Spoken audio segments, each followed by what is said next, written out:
네, 안녕하세요. 그, 챕터 2의 내용을 이제 같이 살펴보도록 하겠습니다. 파이썬 프로그래밍 언어에 대해서 좀 더, 자세하게 이제 시작을 하게 되겠습니다. 이번 시간에는 이제 variable, expression, statement라는 것들이 어떤 것이고, 이런 것들이 어떻게, 그 조합을 이루어서 코드를 만드는지 하는 것들에 대해서 살펴보도록 하겠습니다. 네. 처음에 이제 variable이 어떤 것인지부터 먼저 얘기를 하려고 하는데요. 자, 여기 있는 이제 variable이라고 하는 것은 이제 프로그래밍 언어의 여러 가지 이제 특성들, 기능들이 있지만, 그러한 기능들 중에서 가장 강력한 기능 중에 하나라고 볼 수가 있습니다. 이 변수를 만들고 변수를 가지고 여러 가지 작업들을 할 수 있는 그러한 것들이. 자, 그럼 변수라는 건 뭐냐? 수학적인 변수하고 비슷한 점도 있고 다른 점들도 있는데요. 그 프로그래밍 언어에서 변수라고 하는 것은 우리가 앞에서 인티저, 플로팅 포인트 넘버 혹은 스트링 같은 값을 우리가 조작을 했었습니다. 연산을 한다던가 아니면 그런 걸 출력을 한다던가 하는 일들을 했었는데요. 그래서 프로그래밍 언어에서는 결국은 가장 이제 그 근원으로 내려가 보면 결국은 값을 이제 적절히 우리가 가지고 새로운 값을 만들거나 하는 일들을 이제 하는 것인데요. 자, 그런 값들을 가지고 우리가 작업을 할 때 그 값, 3이면 3, 7이면 7이라는 그 값 자체를 가지고 우리가 작업을 한다면 굉장히 일이 복잡해질 수가 있습니다. 자, 그런데 이제 variable이라고 하는 것은 이제 그러한 값 자체로 우리가 다루질 않고 그 값에다가 어떤 이름을 우리가 부여를 이제 해서 그 이름을 통해서 그 값을 다룰 수 있는 것이 바로 변수가 되겠습니다. 자, 변수하고 관련된 첫 번째 이제 그 문장은 이제 assignment statement라는 것인데요. 우리말로 하면 할당문이 되겠습니다. 자, 할당문이라고 하는 것은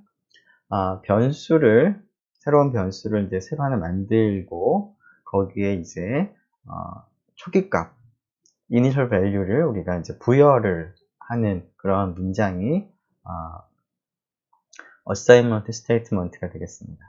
자, assignment statement는 다음과 같은 경우들이 해당되겠습니다.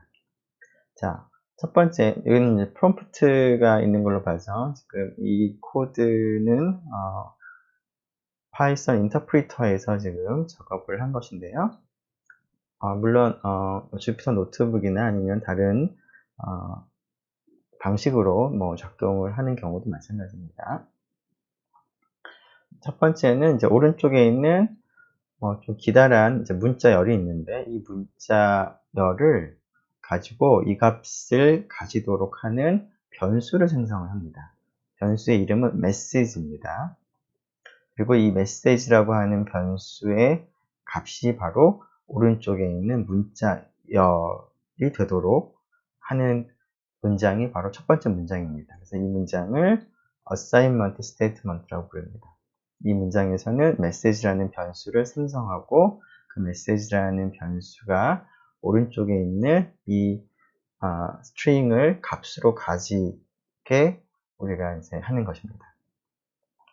자, 비슷하게 두 번째 문장은 n이라는 변수를 생성하고 n이 17이라는 값을 이제 갖도록 우리가 문장을 작성한 거고요. 두 번째는 파이라고 하는 이름의 변수를 생성하고 3.14, 1592라는 이 값을 가지게 한 겁니다. 자, 그렇게 assignment statement를 이제 우리가 작성을 하게 되면, 수행을 하게 되면 변수가 생성되고 변수가 어떤 값을 가지게 되는데요. 어떤 변수가 어떤 값을 가지는가 라고 하는 것을 우리가 등호로 나타내는 것보다는 다음과 같은 이제 화살표 형태로 그 상태를 나타내기도 합니다.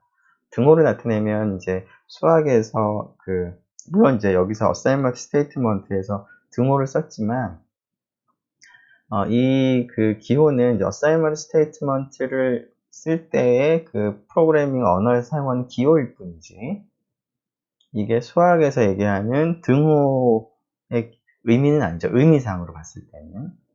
수학에서 등호는 왼쪽과 오른쪽이 같다라는 건데요. 프로그래밍 언어에서 왼쪽과 오른쪽이 같다라고 하는 것을 나타내기 위해서는 등호가 아니라 다른 기호를 씁니다. 이 기호는 assignment, 할당을 위한 기호일 뿐이고요. 따라서 이렇게 문장을 작성하고 나서 이 변수의 상태를 우리가 표시할 때는 좀 더 의미가 와닿도록 화살표 형태로 표시를 합니다. 자, 이러한 그림을 각각 변수의 상태를 나타낸 그림이다 라고 해서 state diagram이라고 부르는데요. 지금 위에 세 문장을 수행하면 다음과 같은 메시지라는 변수가 생기고 그 메시지가 오른쪽에 있는 값을 나타냅니다. 그래서 가리킨다 라는 의미로 화살표로 나타내고 있습니다. n은 17을 지금 가리키고 있다. 파이는 3.14 159를 가리키고 있다 라는 것입니다. 네, 이것을 한번 그러면 구체적으로 슬라이드 상에서만 하면 무슨 얘기인지 잘 모르니까 한번 실제로 우리가 한번 수행을 한번 해보도록 하겠습니다. 네, 지금 여기에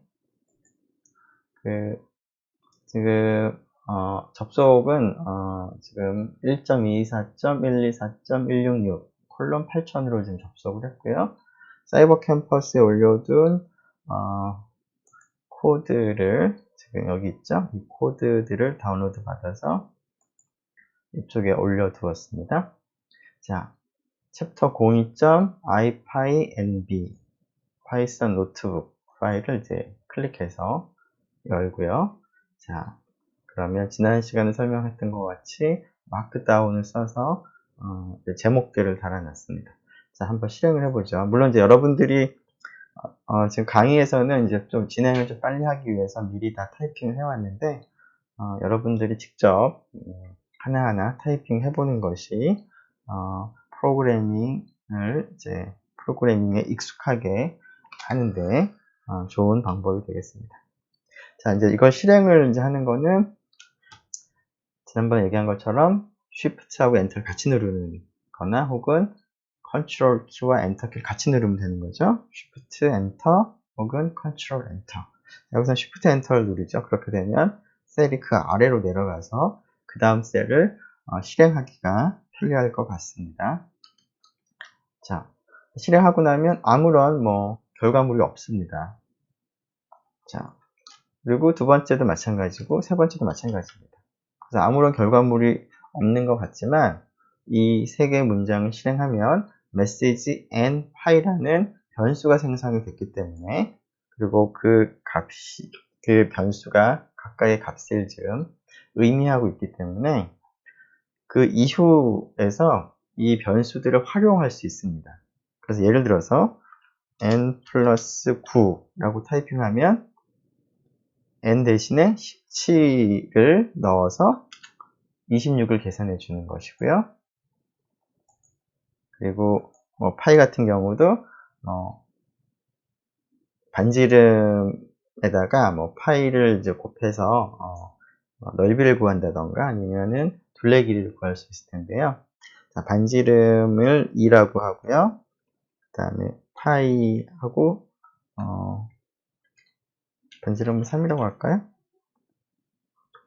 2파이r 공식. 네, 2파이r을 뒤에도 쓰죠. 4를 이제 곱하게 되면 반지름이 4인 1의 둘레 길이가 나오겠습니다. 자, 메시지 같은 경우도 마찬가지입니다. 안 잘리고 잘 나오죠? 네. 자, 메시지도 그냥 타이핑해보면 지금 메시지가 지금 가리키고 있는 값이 출력이 됩니다. 하지만 어사인먼트를 하는 이 문장에서는 아무런 반응이 없습니다. 겉으로 보기에는. 네, 그래서 원하면 프린트를 할 수 있는 거죠. 인터랙티브 모드라서 사실 메시지라고 타이핑하나 프린트 메시지라고 타이핑하나 거의 비슷한 결과를 주긴 하지만 그 차이가 있기는 합니다. 그 차이에 대해서는 나중에 다시 한번 얘기할 기회가 있을 것 같습니다. 자, 그래서 문자를 가지고 변수를 우리가 만들면 그 문자, 그러니까 변수를 그 추후의 계산에 활용을 할 수가 있습니다. 어떤 정해진 값을 대신해서. 자, 근데 물론 어떨까요? 지금 좀 전에는 이제 3개의 변수를 우리가 만들었는데, 아직 만들지 않은 K는 우리가 아직 안 만들었습니다. K라는 이름의 변수는. 자, 그런 상태에서 K 더하기 7. 이런 걸 하면 어떻게 될까요? 네, 당연히 K라는 이름이 정의되어 있지 않았기 때문에 이러한 에러 메시지를 출력을 하게 됩니다. 그래서 위에 있는 세 문장이 겉으로 보기에는 아무 반응이 없어서 무슨 일을 아무 일도 안 하는 것처럼 보이지만 결국은 내부적으로 변수를 생성을 하고 그 변수가 어떤 값을 가리키게 하는 일을 수행을 한 것이죠. 이 경우를 보면은 K는 미리 앞에서 assignment statement를 사용하지 않았기 때문에 K는 아예 만들어지지 않았던 것을 생각한다면 위에는 이제 생성하는 일을 한 겁니다. 네, 그럼 다시 원래로 돌아가서 계속 이어나가 보겠습니다. 네. 네. 됐죠? 자, 그러면 이제 우리가 이제 변수를 생성해서 값을 직접적으로 다루지 않고 이름을 통해서 이름을 통해서 이제 다룰 수가 있는데 그때 그러면 이 변수의 이름은 어떻게 정하느냐? 이름을 정하는 방법에 대해서, 규칙에 대해서 생각을 해보도록 하죠. 자, 우리가 어떤 값을 이제 대신해서 어떤 변수를 생성을 할 때 변수의 이름을 정할 때는 의미가 있도록, 즉 어떤 값을 의미하는지를 변수 이름만 봐도 쉽게 알 수 있도록 정합니다. 그렇게 해야지만 프로그래밍이 훨씬 더 쉬워집니다. 엉뚱한 그냥 의미 없는 그런 이름을 이제 타이핑을 해서 내가 정한다면 정하는 건 상관없겠지만 나중에 이 변수가 도대체 내가 왜 만들었는지, 어떤 값을 가지고 있는지, 어떤 값을 가지는 목적을 만든 건지 전혀 알기가 힘듭니다. 자, 그래서 이름이라고 하는 것은 그 자체가 그 변수가 어떤 용도로 사용되는지를 설명을 하는 그런 의미를 가지겠습니다. 자, 그래서 이름을 잘 정해야 되는데요. 이름을 정할 때는 길이 제한은 없습니다. 자, 그리고 이름을 정할 때는 가장 첫 글자는 letter, 문자가 와야 됩니다. 여기서 문자라고 하는 거는 이제 알파벳을 얘기하는 것이죠. 그 알파벳뿐만 아니라 4번에서 보는 것처럼 언더스코어도 문자에 포함됩니다. 그래서 언더스코어나 알파벳이 맨 처음에 나와야 되고요. 두 번째부터는 또 다른 문자가 와도 좋고요. 물론 중복돼도, 그러니까 같은 첫 글자랑 똑같은 글자가 와도 좋고요. 혹은 숫자들이 와도 좋습니다. 하지만 가장 처음은 반드시 문자로 시작을 해야 됩니다.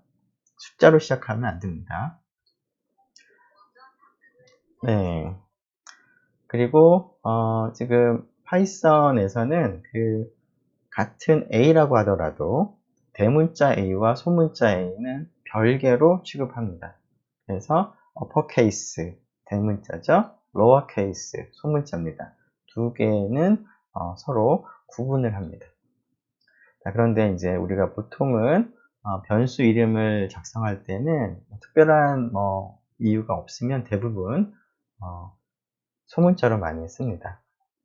그게 반드시 그렇게 해야지만 된다라는 건 아니고 우리가 흔히 그냥 택하는 그런 관례이긴 합니다만 대문자는 조금 더 다른 의미로 우리가 사용을 하기 위해서 앞으로 이제 키워드라고 하는 특별한 이름을 우리가 소개를 할 텐데요. 그런 것들을 위해서 대문자는 남겨두고 변수는 우리가 생성하는 만드는 변수의 이름은 소문자로 보통 씁니다.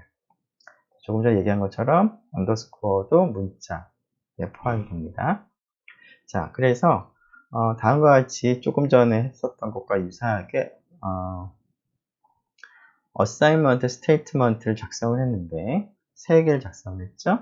첫 번째 문장, 두 번째 문장, 세 번째 문장. 그런데 실행을 하게 되면 신텍스 에러라는 이름이 지금 보이는데, 즉 뭔가 에러가 발생했다, 오류가 발생했다는 겁니다. 자, 신텍스라고 하는 것은 이제 문법적인 거죠. 구문 에러입니다. 즉 뭔가 규칙에 맞지 않은 파이썬 프로그래밍 언어의 규칙에 맞지 않는 그런 오류가 발생했다는 겁니다. 자, 첫 번째는 왜 발생했을까요? 자, 어사인먼트인데, 즉 따라서 왼쪽에 있는 것은 변수의 이름으로 변수 이름으로서 써야 되는 건데 76이라고 하는 것처럼 숫자 문자가 나왔습니다. 그런데 우리가 베리어블 이름 정할 때는 그런 것을 허용하지 않죠. 그래서 에러가 난 거고요. 자, 두 번째 어사인먼트는 왜 에러가 났을까요?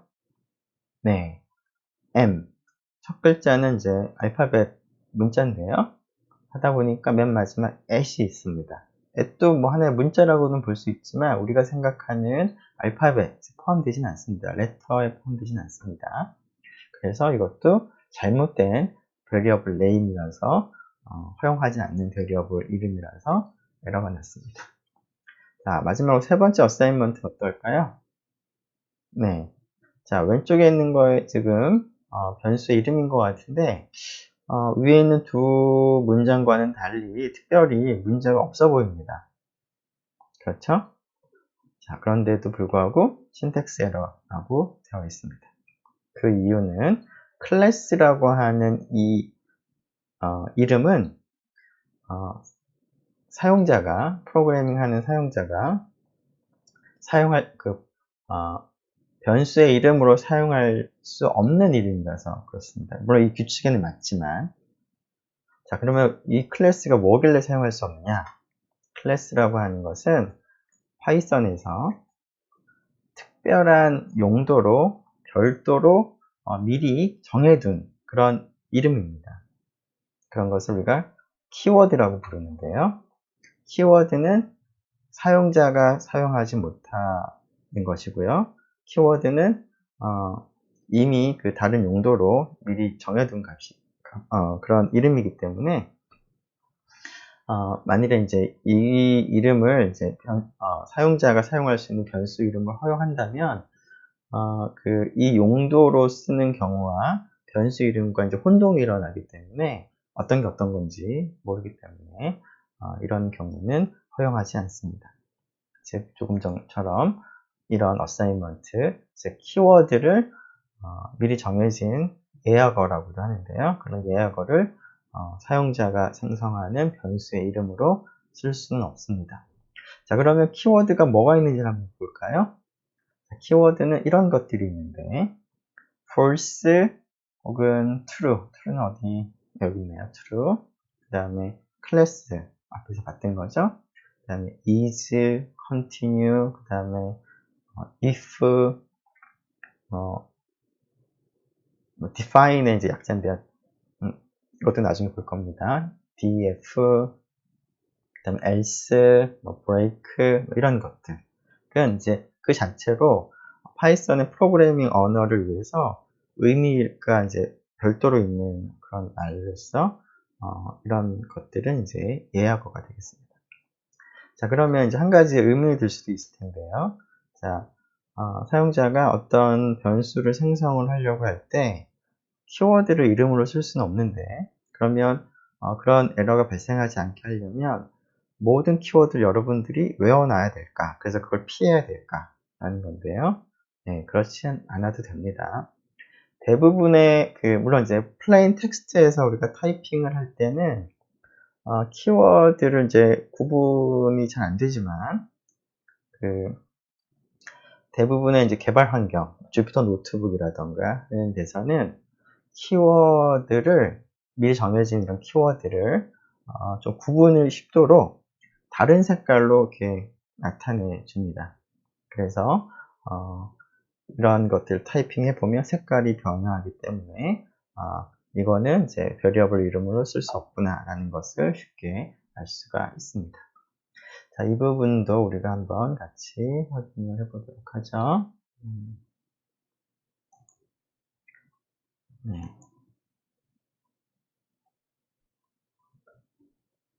네. 지금, 네. 네, 여기 있습니다. 네, 베리어블 이름인데, 자, 앞에서 오류가 났던 걸 한번 확인해 보죠. 네. 신텍스 에러다. 라고 되어 있죠. 자, 신텍스 에러를 이제 앞으로 이제 종종 많이 만나게 될 텐데요. 이제, 그런 에러가 있을 때 무엇 때문에 에러가 났는지 알아야지 작동하도록 이제 바꿀 수가 있을 텐데요.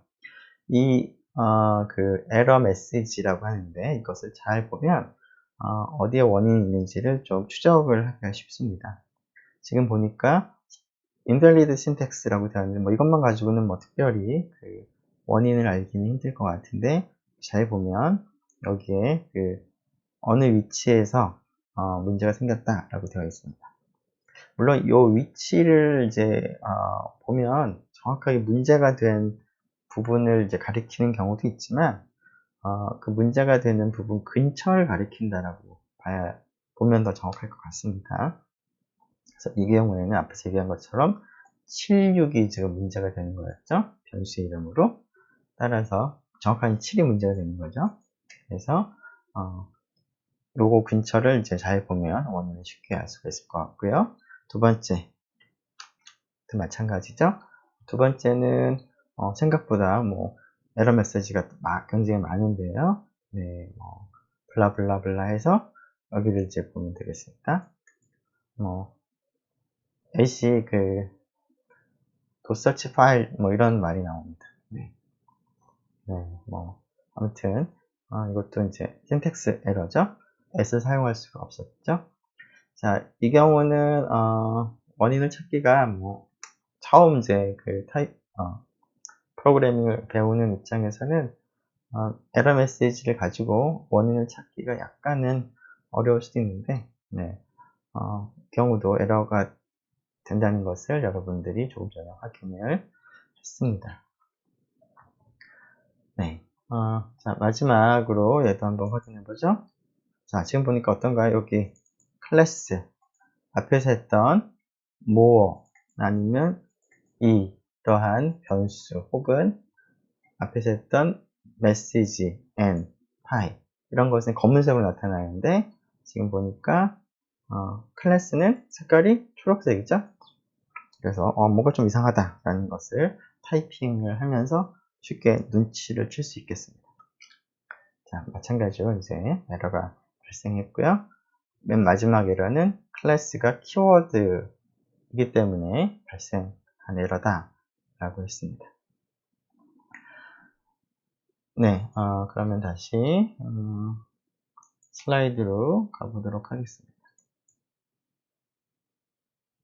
됐죠? 네. 지금 네. 그러면 자, 그 다음에 이제 우리가 처음에는 이제 variable이 뭐다, 그리고 variable을 어떻게 만드는지를 얘기했는데 그 다음으로 얘기할 거는 이제 expression입니다. 우리말로 뭐 식 정도가 되겠습니다. 수학에서 식이라고 하면 뭘까요? 네, 어떤 그 계산을 하는, 연산을 하는 어떤 그 뭐 일종의 문장은 아니고 네, 표현하기 조금 일반적인 말로 표현하기 좀 어려운데 수학에서 식이라는 표현을 많이 쓰죠. 그런 식과 뭐 약간은 이제 유사한 개념인데요.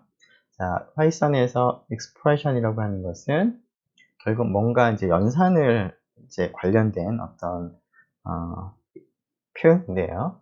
expression이 표현이긴 하지만 값 자체, 즉 3, 5 이런 값과 혹은 값을 가리키는 variable과 그리고 그것들을 어떻게 조작을 하는지 하는 연산자들을 섞어 놓은 거. 우리가 간단하게 expression이라고 합니다. 그래서 expression의 형태로는 value 하나만 있는 것도 combination이기 때문에 42라는 value 하나만 있는 것도 expression이고요. 앞에서 n이라고 하는 variable을 만들었는데 n이라고만 써도 이것도 하나의 expression입니다. 그리고 n 플러스 25라고 해도 이것도 하나의 expression이 되는 것이죠. 변수와 value와 constant value라고 부르는데 거기에다 덧셈을 하는 거죠. 오퍼레이터가 있습니다. 자, 이런 것을 expression이라고 하는데, 자, expression을 여러분들이 타이핑을 하게 되면 지금 이와 같이 주피터 인터프리터에서 이제 타이핑을 하게 되면 그 expression이 어떠한 값을 갖는지 먼저 우선 evaluation을 합니다. 계산을 먼저 하는 것이죠. 그 expression이 가지는 값, 그리고 그 expression이 가지는 값을 디스플레이를 해줍니다. 42, 17, 42. 그리고 나중에 이런 expression이 이제 어떤 문장에서 이제 활용이 될 텐데요.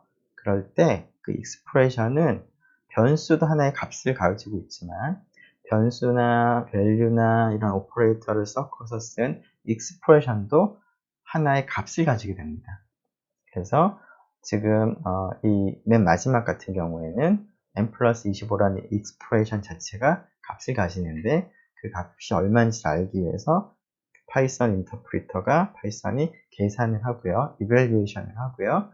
그리고 그 evaluation 된 값을 이 expression이 의미하는 값으로 바꿉니다. 자, 그래서 이 expression은 값을 가진다라는 표현을 씁니다. 그래서 expression은 값을 가지는데 인터랙티브 파이썬 인터프리터에서는 그 값을 이렇게 보여주기도 합니다.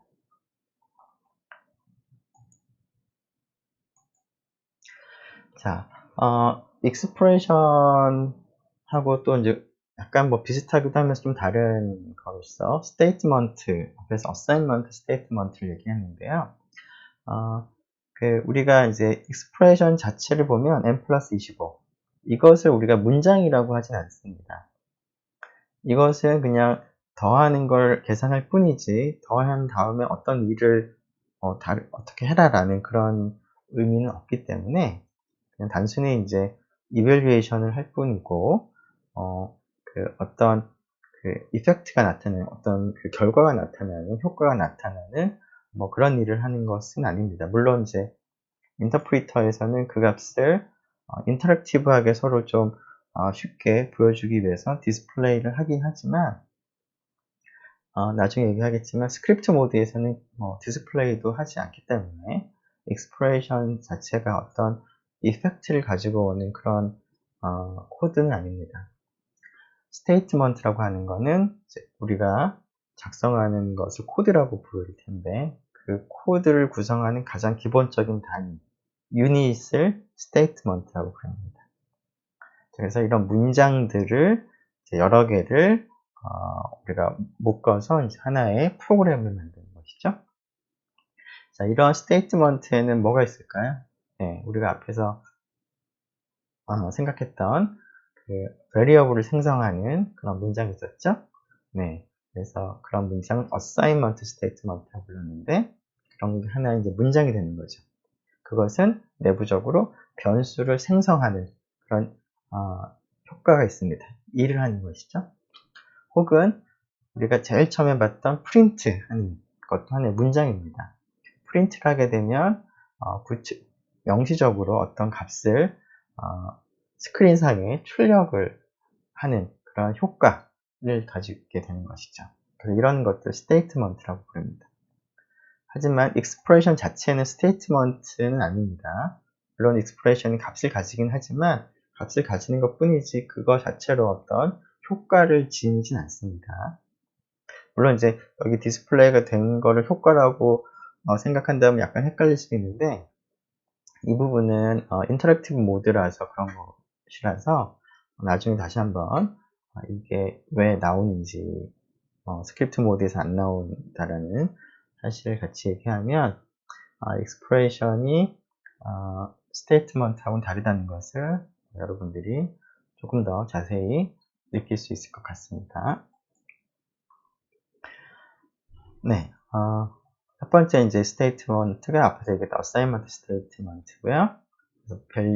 변수를 생성하고 그 생성된 변수에 어떤 값을 부여하는 그러한 효과를 이제 지니게 되는 거고요. 두 번째 문장은 앞에서 얘기한 것처럼 n의 값을 이렇게 나타내주는 그런 효과를 지니겠습니다. 자, 앞에서 expression이 statement는 아니다라고 했는데, 그 statement는 또 거꾸로 expression은 아니라서, expression은 값을 가지지만 statement는 값을 가지진 않습니다. 즉, n에다가 17을 할당을 하는 것 뿐이지, 물론 이제 이 할당이라고 하는 것이 그 전에 n이라는 변수가 없다면 변수를 생성하고 할당을 할 거고요. 만일에 n이 그 전에 한번 생성을 이미 했던 변수라면 값을 변경하는 일을 합니다. 어쨌거나 이러한 스테이트먼트는 어떤 효과를 지닌 일을 하는 거죠.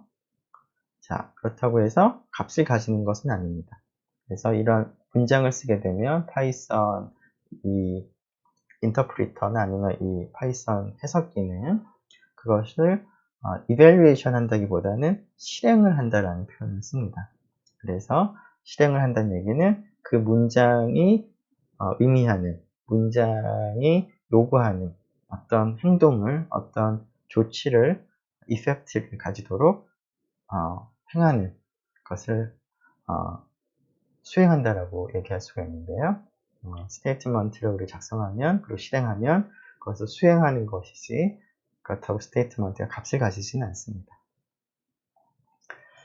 네, 지금 이것과 관련해서 코드 얘기를 뭐 따로 할 게 있을지 한번 볼까요?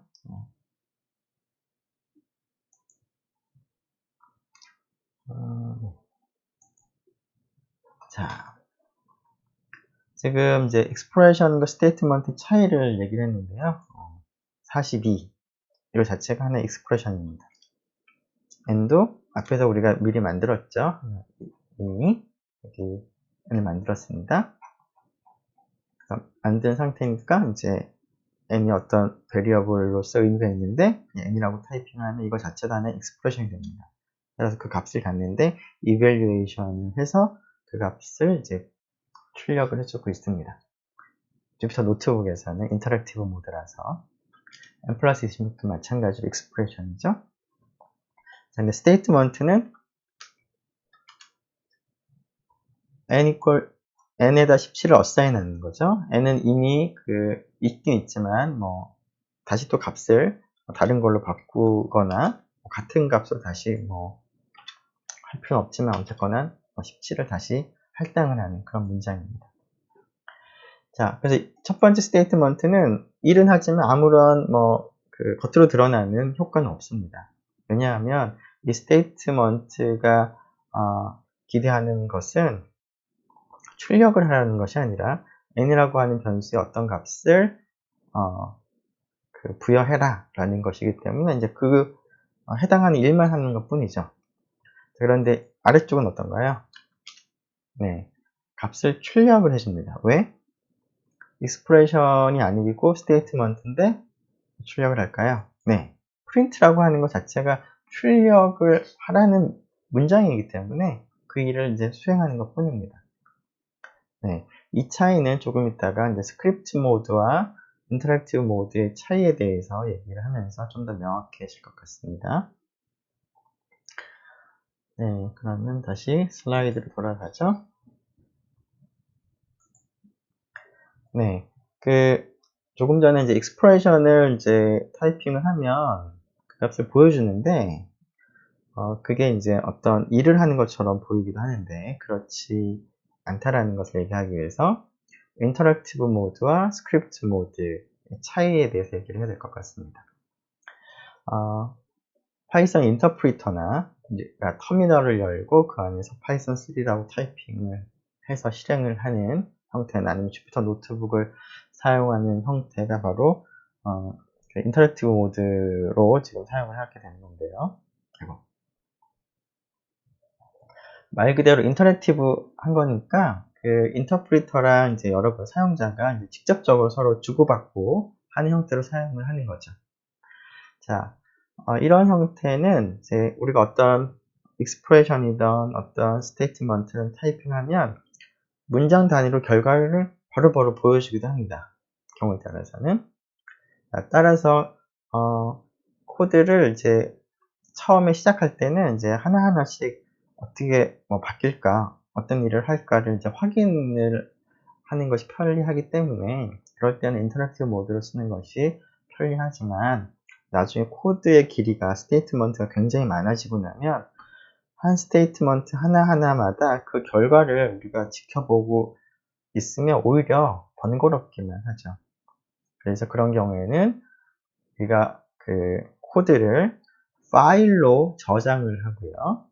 그 파일을 우리가 스크립트 부릅니다.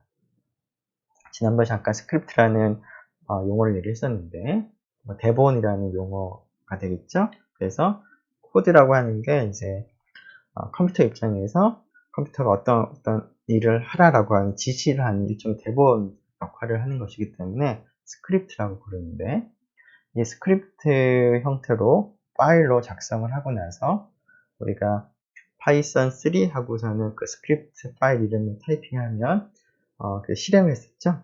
그게 바로 이제 스크립트 모드로 실행을 하는 건데 스크립트 모드로 실행을 할 때는 그 여러 개의 코드를 이제 한 번에 실행을 하면서 한 줄 한 줄씩 결과물을 보여주지는 않습니다. 그래서 코드가 길어질 때는 스크립트 모드로 실행하는 것이 오히려 더 좋은 방법이 되겠습니다. 그리고 스크립트 모드를 작성할 때는 조금 전에 얘기한 것처럼 스크립트 파일을 작성을 해야 되는데 스크립트 파일이 확정되는 보통 py를 씁니다. 파이썬의 앞글자를 딴 것이겠죠? 자, 그러면 이 두 가지 모드의 차이가 무엇인지를 알아보기 위해서 다음을 한번 생각을 해보죠. 자, 인터랙티브 모드에서 다음을 타이핑을 했을 때 첫 번째는 assignment고요. 두 번째는 expression이죠. 자, miles라는 변수를 생성하고 26.2를 assign을 합니다. 두 번째는 miles와 1.6을 곱셈을 합니다. 곱셈을 하라는 것까지만 합니다. 그런데 인터랙티브 모드를 할 때는 이 expression을 evaluate를 해서 그 값을 얼마인지 갖다가 특별히 내가 프린트하라고 명령하지 않았는데도 불구하고 보여줍니다. 하지만 똑같은 이 스테이트먼트를 파일로 작성을 해서 스크립트 모드로 수행을 하게 된다면 프린트 하라는 문장이 없기 때문에 내부적으로 계산은 하지만 출력을 하진 않습니다. 네, 그것이 인터랙티브 모드와 스크립트 모드의 큰 차이가 되는데요. 자, 한번 그 차이를 한번 좀 확인해 보도록 하죠.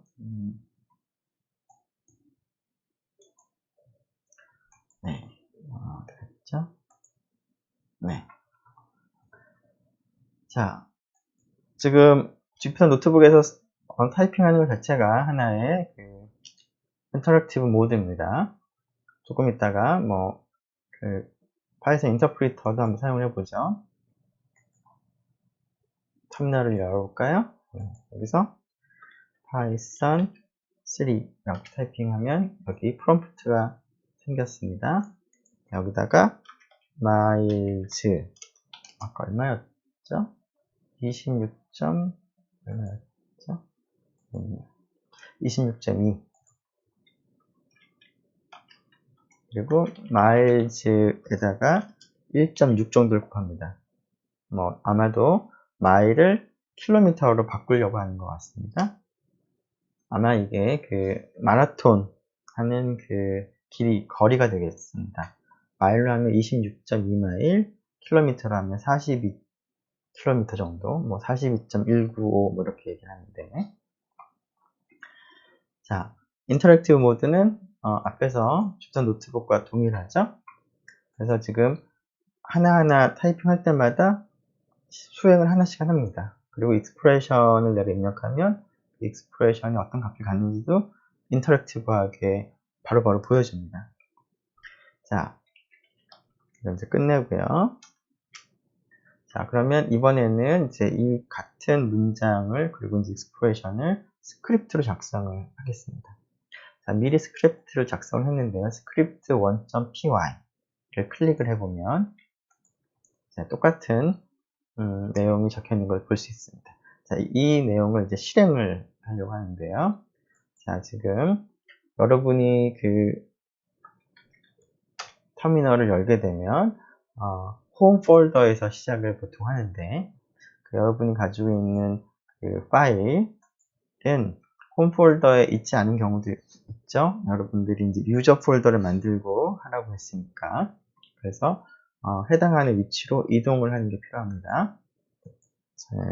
나의 경우는 cd l 뭐 something으로 했는데, 그리고 np 이렇게 이동을 해서 파일을 보면 여기에 스크립트 1.py가 있습니다. 자, 얘를 실행하는 방법이 python 3라고 하고 그 스크립트 파일의 이름을 타이핑을 하는 것입니다. 그러면 어떤가요? 뭐 마치 실수한 것처럼 느껴지기도 하는데 아무 반응이 없습니다. 실제로 수행은 했지만. 자, 그 이유는 스크립트 모드에서는 문장을 이제 하나하나씩 한꺼번에 다 실행을 하기는 하는데, 인터랙티브 모드에서는 익스프레션도 인터랙티브하게 보여주지만, 스크립트 모드에서는 출력을 하라라는 구체적인 명령이 없으면 얘는 보여주지 않습니다. 자, 1번 문장, 2번 문장, 어느 것도, 물론 문장은 아니고 익스프레션인데, 계산은 하지만 출력을 하라는 그런 내용이 없죠. 그래서 이 녀석은 출력을 하지 않습니다. 그냥 내부적으로 계산을 하지만. 자, 그러면 그 출력을 하게 하려면 어떻게 될까요? 스크립트 모드에서. 자, 그러면 이렇게만 쓰지 말고 구체적으로 프린트라고 써주면 됩니다. 즉, 두 번째 스크립트 파일을 열어보면 조금 전과는 달리 프린트 함수 안에 이 expression을 넣었죠. 그러면 어떻게 되는지 생각을 해보겠습니다. 자, 얘를 실행을 해보겠습니다. 자, 두 번째 파일을 해보면, 네, print라고 우리가 구체적으로 써줬기 때문에 그 값을 출력을 합니다. 즉, 스크립트 모드에서는 익스프레션을 보여주진 않습니다. 스크립트 모드에서 출력을 할 때는 print라고 구체적으로 명시할 때만 보여줍니다.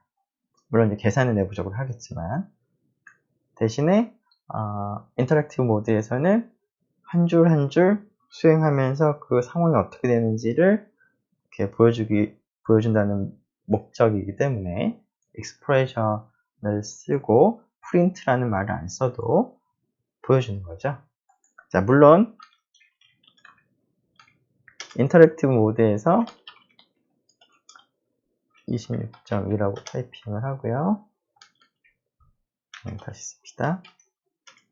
그리고 앞에서는 miles 곱하기 1.61이라고 써도 보여주는데, 물론 프린트라고 해도 보여줍니다. 프린트라고 했을 때 뭐 안 보여주는 건 아니죠. 그래서 인터랙티브 모드에서는 프린트라고 하지 않고 익스프레션만 타이핑해도 보여준다. 근데 이 보여주는 거는 어떤 그 명령어를 따랐다기보다는 그냥 인터랙티브 모드라서 사용자에게 편리하게 이제 보여주기 위해서 그런 것 뿐입니다. 더군다나 줍터 노트북에서 지금 사용하는 경우에 지금은 이제 한 라인에 한 문장씩만 써서 뭐 큰 차이가 없을 텐데요. 만일 이렇게 한번 써보죠. miles 곱하기 1.61 miles 더하기 뭐 3.2 miles 빼기 1.2 자, 익스프레션을 3개를 갖다 연달아 썼습니다. 그러면 어떻게 될까? 그러면 처음에 있는 2개의 익스프레션은 계산은 물론 합니다. 하지만 인터랙티브 모드라고 하더라도 그 값을 보여주진 않습니다. 자, 맨 마지막 25.0만 하나만 보여줬는데 이건 뭘까요? 네, 26.2에서 1.2를 뺀 값인 것 같습니다. 즉 인터랙티브 모드라고 하더라도 집사 노트북에서처럼 익스프레션을 이제 여러 라인 입력할 수 있는 경우에는 가장 마지막에 있는 익스프레션만 값을 보여줍니다. 그래서 인터랙티브 모드에서 여러 개의 값을 보여주고 싶다면 어떻게 할까요? 네, 구체적으로 프린트라고 써야 됩니다.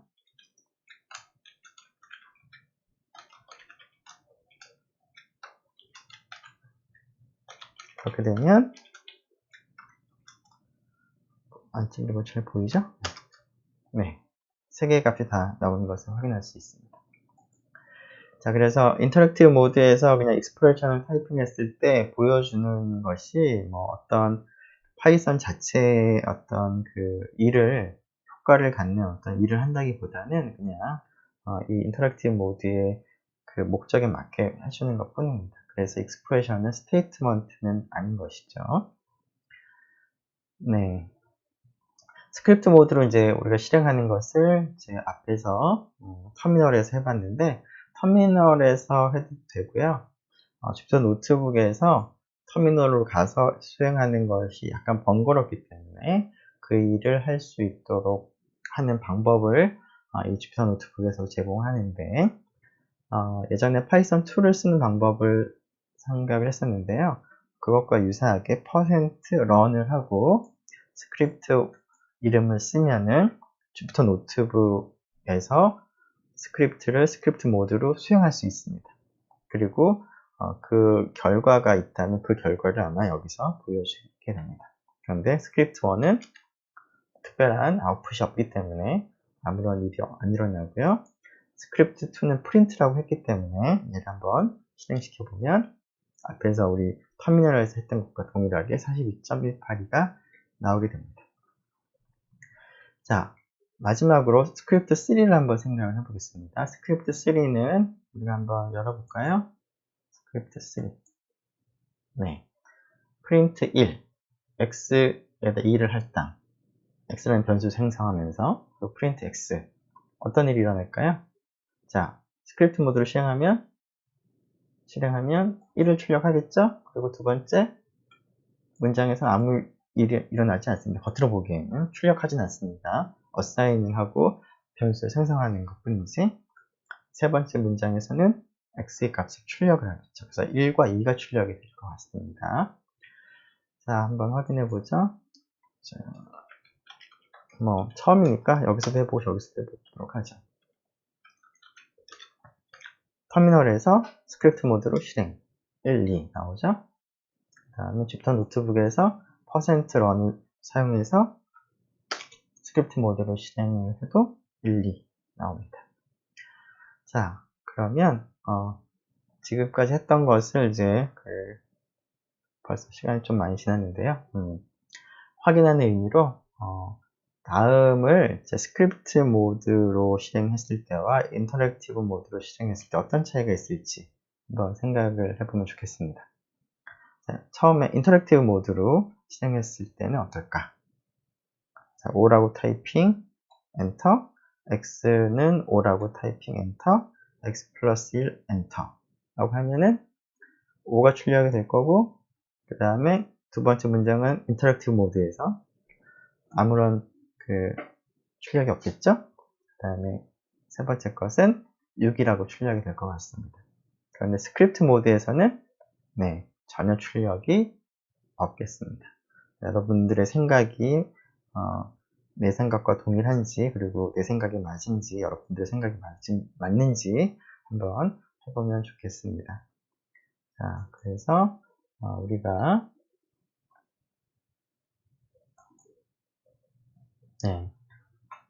요 example은 조금 전에 제가 스크립트 3를 수행하면서 했었고요.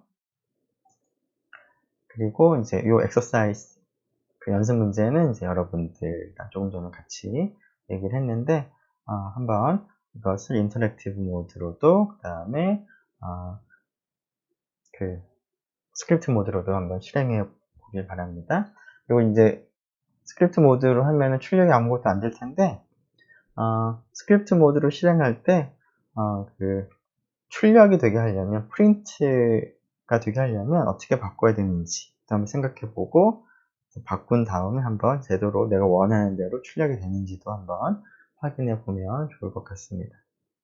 네, 일단 스크립트 모드와 인터랙티브 모드의 차이까지 얘기를 하고요.